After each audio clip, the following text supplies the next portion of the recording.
Ajụjụ na azịza. Nwoke na nwa. Questions and answers. The man and the baby.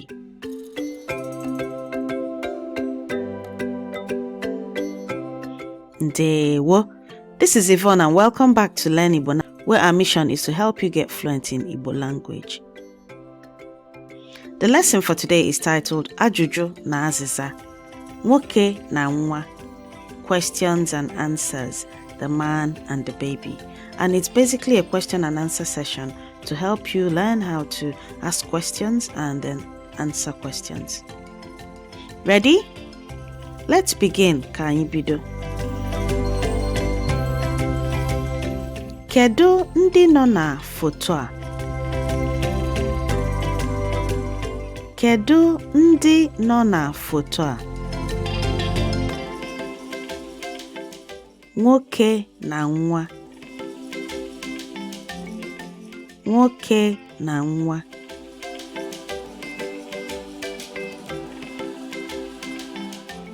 Gịnị ka nwoke ahụ na-eme?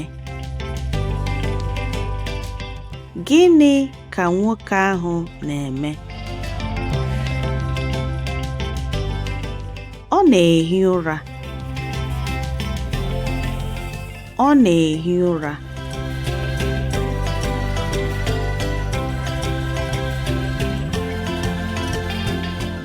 Ebee ka nwa ahụ nọ?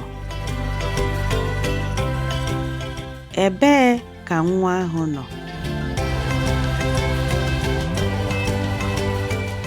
Nwa nọ n'oche ndabere. Nwa nọ n'oche ndabere.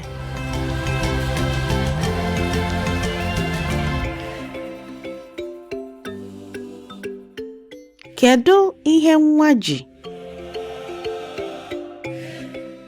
Kedu ihe nwa ji? Nwa ahụ ji ihe egwu. Nwa ahụ ji ihe egwu.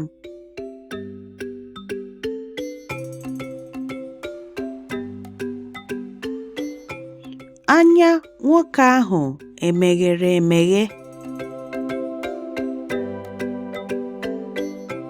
Anya nwoke ahụ emeghere emeghe. Mba, anya ya mechiri emechi. Mba, anya ya mechiri emechi.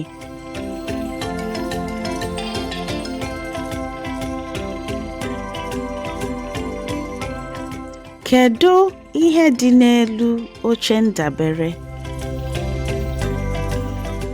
Kedu ihe dị n'elu oche ndabere?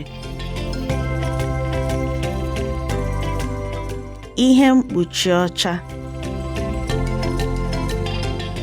Ihe mkpuchi ọcha.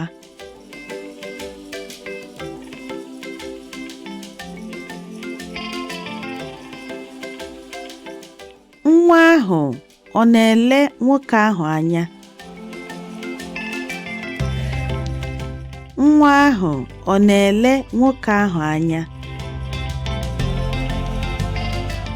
Mba, nwa ahụ anaghị ele ya anya. Mba, nwa ahụ anaghị ele ya anya.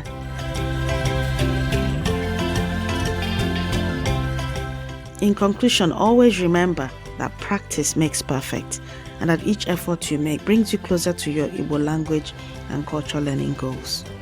Ka mesịa. See you on the next lesson. Daalụ. Thank you for watching.